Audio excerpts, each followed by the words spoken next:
स्वागत है दोस्तों आपके अपने YouTube चैनल एजुकेशनल टर्मिनोलॉजीज में। आज हम बात करेंगे वॉल्फ रीअरेंजमेंट की। इसकी बात करेंगे वॉल्फ रीअरेंजमेंट। ये एक अरेंजमेंट है जिसमें कुछ रिएक्शंस में ये अरेंजमेंट हो जाता है एमीन की कुछ रिएक्शंस में। तो कब हो जाएगा आपको पता भी नहीं चलेगा, इसलिए आपको इस कारण बता दिया जाता है।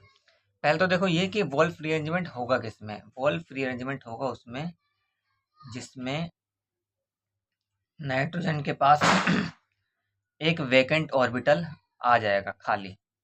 क्यों सर, इसमें ही क्यों होगा? क्योंकि अगर मैं इसकी बात करूं तो इसमें क्या है, नाइट्रोजन के पास कितने 6 इलेक्ट्रॉन है। ठीक है, 6 इलेक्ट्रॉन है। ठीक है, ऑक्टेट क्या हो गया, इनकम्प्लीट हो गया। क्योंकि इनकम्प्लीट किया क्योंकि 8 में चाहिए थे कंप्लीट के लिए, और यहाँ पे क्या है 6 इलेक्ट्रॉन है, तो क्या हो गया इनकम्प्लीट। ऑक्टेट हो गया इनकम्प्लीट।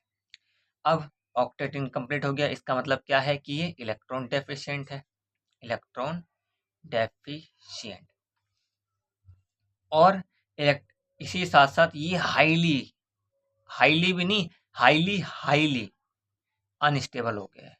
इतना अनस्टेबल हो गया है कि ये 1 सेकंड, तो मैंने बहुत ज़्यादा टाइम बोल दिया, 1 सेकंड से भी बहुत कम टाइम के लिए भी एडजस्ट नहीं करेगा।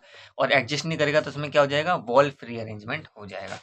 तो देखो अब वॉल्फ रीअरेंजमेंट होगा कैसे, मैं एक एक स्टेप करके बताता हूँ, नहीं तो ये एक ही स्टेप में हो जाता है। मैं बताता हूँ कैसे।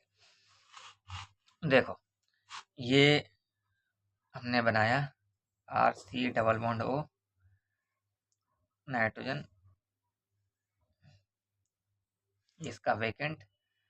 और ये आपको मैं बता दूं कि ये 2s2 है, ये 2p1 है, इसको 2p2 बोल लो, ये 2p3 है जो कि वैकेंट है।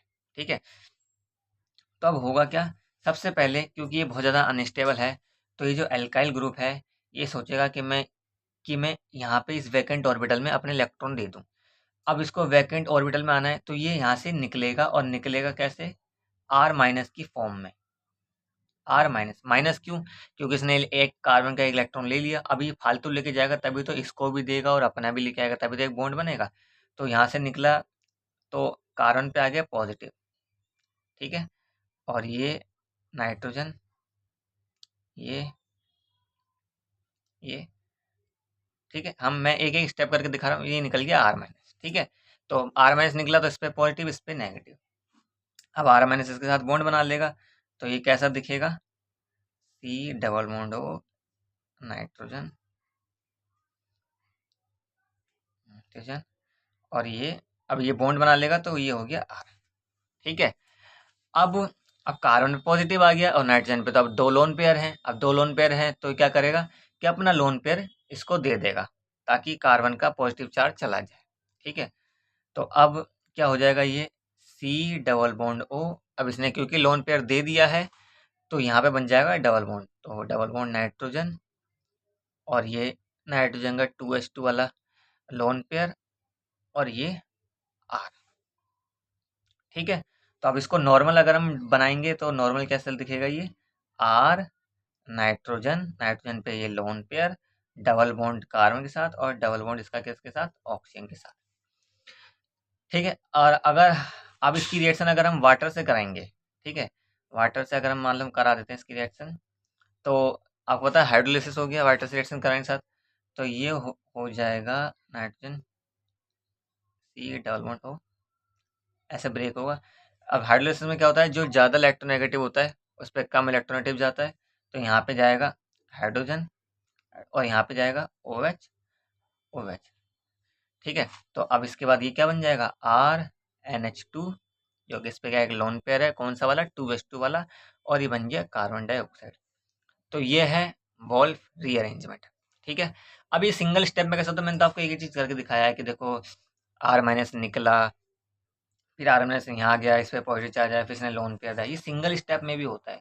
अब देखो ये होगा कहाँ यूज़, ये आपको दिखाता हूँ। ठीक है, जब आप पढ़ेंगे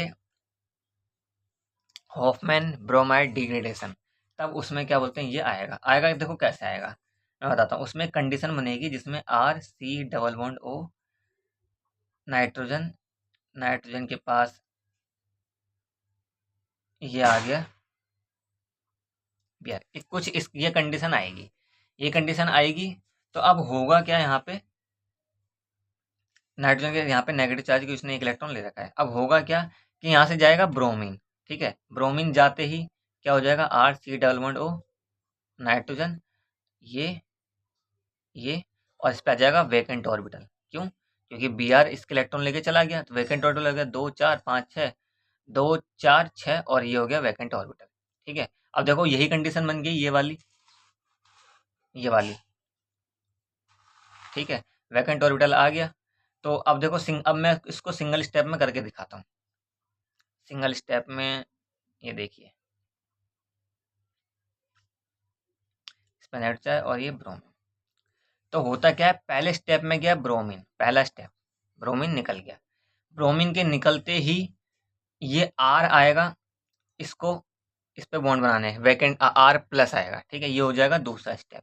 क्योंकि ब्रोमीन के निकलते ही हाईली अनस्टेबल हो जाएगा, हाईली अनस्टेबल देखो जैसे कि मैंने यहाँ बताया, हाईली अनस्टेबल तो ही आर यहाँ जाएगा, दूसरा स्टेप आर के यहाँ आते इस पे पॉजिटिव चार्ज आएगा, तो ये अपना लोन पेयर यहाँ दे देगा और ये बन जाएगा आर एन पे lone pair double bond C double bond O, और अगर इसकी रिएक्शन हम वाटर से करा देंगे तो बन जाएगा primary amine R N H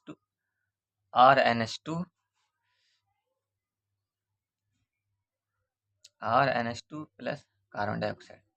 तो ये वॉल्फ रीअरेंजमेंट है, ये काफ़ी रिएक्शंस में काम आता है। अब हम अगली रिएक्शन पढ़ेंगे हॉफमैन ब्रोमाइड डिग्रेडेशन, इसमें ये काम आएगा। तो मिलते हैं अगली वीडियो में, और आई होप आपको वीडियो पसंद आएगी। Like and subscribe, thank you.